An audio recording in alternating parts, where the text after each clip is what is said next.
Good evening, viewers. Thanks for joining me again this week on Soka Xtra.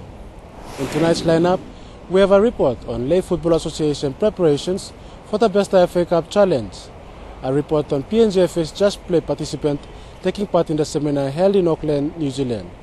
Then we have a report on the progress of football in the Western Province, and finally wrapping up, we have an interview with NSL Business Development Manager Chris Brown. But before all that, let's cross over to Lay and check out the report on Lay Football Association preparations. Enjoy.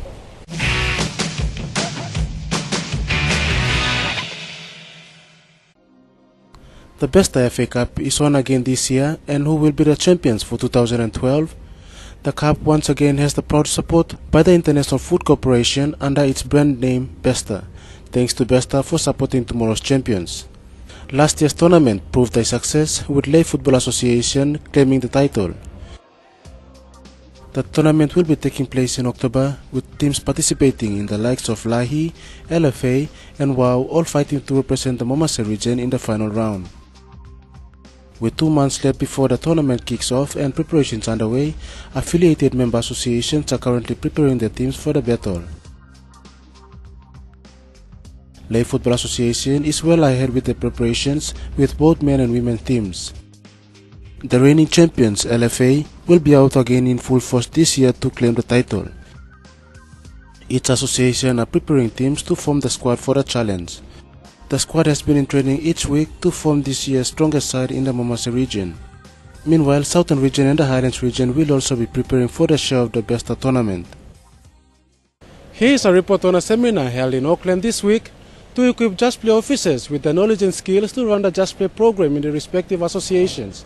Let's find out more in this report.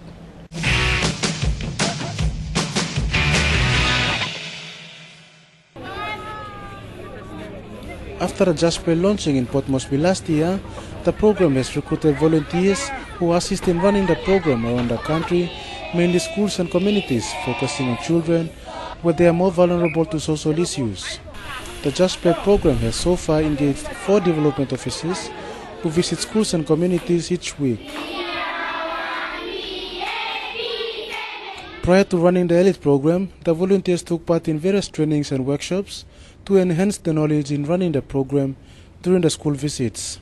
Of the 4 development officers, Janet Oivagua will be attending a Just Play seminar which will be held in Auckland from the 6th to the 10th of this month. Janet is the only female officer and the second to be part of the workshop after Robert Sabadi attended the workshop last year. The purpose of attending the course is to broaden the knowledge in any changes that may have taken place in other member countries.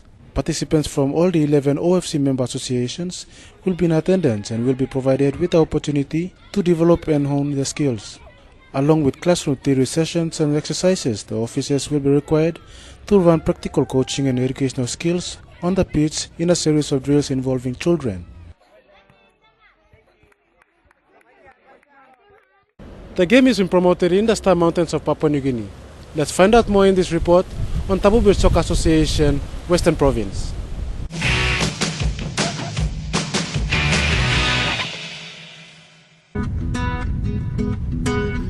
The development of football is taking place in remote local associations around the country. Tabubil Soka Association is progressing well in the Star Mountains with plans in place for the competition to enter its round 3. The mining township of Tabubil has recognized the association's commitment to developing young men and women in the province in sports, particularly soccer, and came on board to sponsor the competition. The company Octari Mining and Firewall Investors Limited has shown the commitment after realizing the association's achievement of sending 2 female players to Lay to take part in the Ox and Palm Women's NSL last season. Rachel has returned while Pate rejoined the team again this year for her second stint with the club. President Jameson would like to acknowledge the 2 sponsors for their support and look forward with the same partnership in years to come for the development of the core in Tabubil and Western Province as a whole. Also acknowledge the support of their parents, my executives, and also Octari Mining Limited for providing that support, continuous support to develop locals.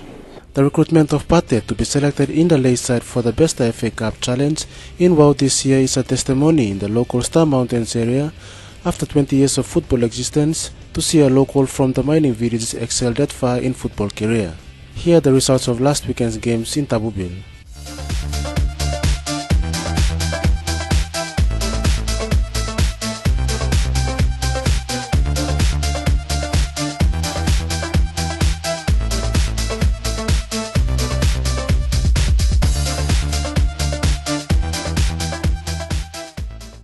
The 2012-2013 Telecom National Soccer League will kick off the season early next year. Let's find out more in this interview with NSL Business Development Manager Chris Brown.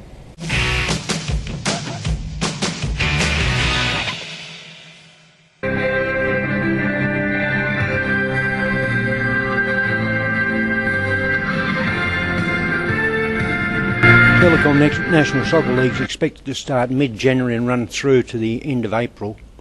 We'll be running a condensed season, and each team will have to play approximately a match and a half per week, which means that they will play one match one week and two matches the following week, which means they'll have to play a midweek match.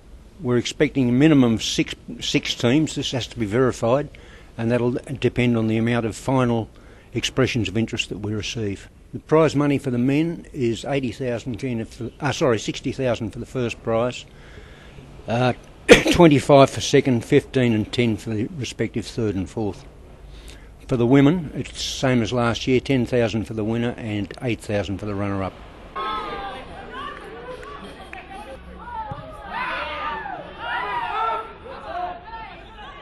Well, viewers, this is where we wrap up Soka Xtra for tonight. Do join us again next week at the same time here on your number one MTV. You can also log on to www.pngfootball.com.pg to check out our latest stories and activities online. On behalf of the media team and PNGFA, good night.